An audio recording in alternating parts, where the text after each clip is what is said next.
Live coverage of XpoNorth as it happens. This is XpoNorth Live. If it's true that we all have a book in us, then XpoNorth Live is the place to be. There's advice for budding writers, tips on how to self-publish, and even opportunities to pitch your brilliant ideas to literary agents. And Peter Urpeth is joining me now. He's writing and publishing lead for XpoNorth.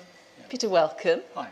So this isn't just for budding writers, because you make connections to publishing as well. Yeah, we cover the whole kind of spectrum. I mean, mostly it's in terms of what people would understand in terms of a writer or a publisher. So this is the old book trade, the general trade books, fiction, non-fiction, people writing for that as well.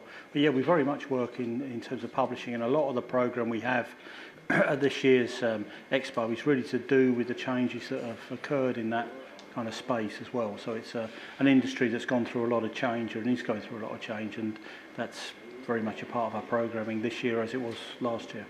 Self-publishing has become much more of a thing. Why do you think that is?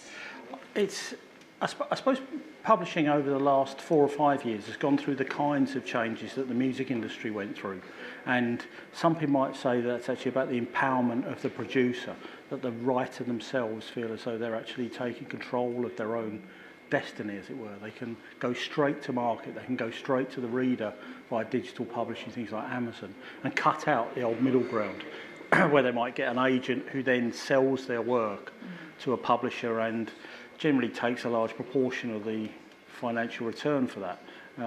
So I think it represents a very significant disruption, but a real opportunity. And our thing is that it's like all of these things.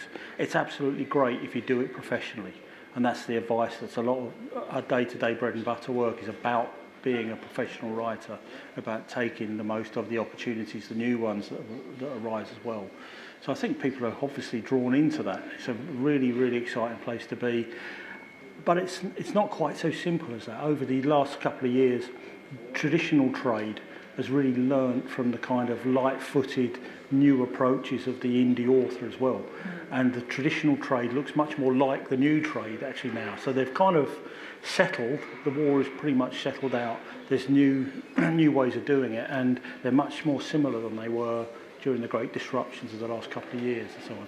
So the industry itself is a much more consolidated place these days, and there's opportunities for indies, there's opportunities for traditional publishing and writing as well, and hopefully Expo, I think it does really represents and mirrors that in terms of its content as well.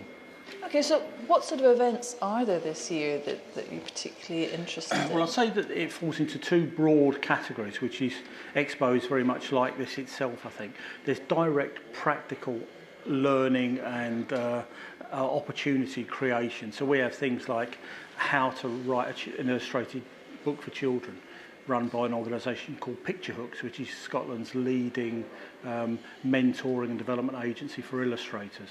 Vivian French, the great illustrator, she's coming up, really excited about that. And Lucy Jukes, who's part of the Jenny Brown Associates Literary Agency, are putting that event on. So that's a kind of event that's really about a practical how to, you're kind of learning skills and you're getting into a network. The other side of it is lead-edge industry insight, I'd say, at a slightly higher level to all that. And we have two sessions I'd highlight there. One is with Eric Huang, who's an ex-head of Penguin in Australia and was big in Disney publishing when that started out. Now he's works for a company called Made in Me, or one of the lead digital publishers. Really exciting, and Eric's given a keynote on innovation in business models for digital companies. Very interesting space, because it's all made up every day, really. It kind of changes all the time, you know. If there have been changes in the publishing sector, the business model is one of the hidden things that's really changed. And I think a lot of digital publishers work on the basis that it's almost like we are a prototype ourselves. We're going to change tomorrow. It's like the minimal viable version is the one that's out there all the time. It reinvents, you know. It's not a kind of 10-year business plan. It's where's digital going? Digital is our business plan. Where is it tomorrow? We've got to be there. That's kind of a light-footedness and a change. So, and finally, I'd say we've also, I think, going to look at with Dr. Charles Krill, Punking Putin, which is the last session on Thursday. News media is undergoing a major change. The public are much more present in that now, like iPhones and all the rest of it. it needs new platforms, and Dr. Charles Creel is launching a new platform called Lightful, which is about news in conflict zones and about the citizen being much closer to the supply of the news industry and so on. In some ways, I'm hoping that we see the fact that the kind of disruption in that space begins on Thursday night here. They're launching that. So these are really diverse, exciting sessions, I think, but they do fall into these two categories, which Expo itself does. Lots of practical stuff and lots of lead-edge insight. And I think the writing and publishing programme kind of mirrors the whole ethos, as it were. So not just Expo North doesn't just offer conversations about books at Expo North Live. You are having a conversation about books, about publishing, and readership, presumably, as well, all year round. Absolutely, yeah. We provide a range of services to writers who have got a product that I think could be defined as commercial. We don't do bottom-end start-out stuff. You've got to have a book and it's got to have commercial potential, or you've got to be a writer in something like journalism or magazine work, a career writer or someone wanting to go in that direction. And then we help with business access, with skills, business modelling, lots of contact with the industry, mentoring in marketing, one-to-one, that kind of thing. Lots of practical skill sessions.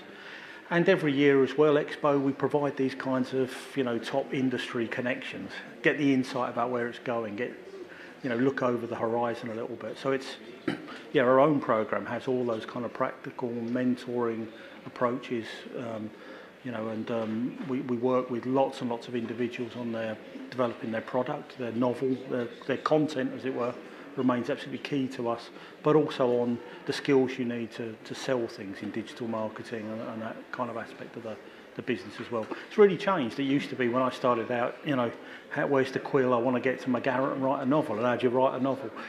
Don't cut it anymore. That you've got to be, kind of quick-footed entrepreneur really to work as a writer in the modern age and today. Well, as my own unpublished paperback might say, got that covered now. Yeah, Thank you very much. We'll talk later. You certainly will. Wait till you see it. 6 volumes. Okay. I look forward to it. Thank you very much, Peter. Cheers. No problem.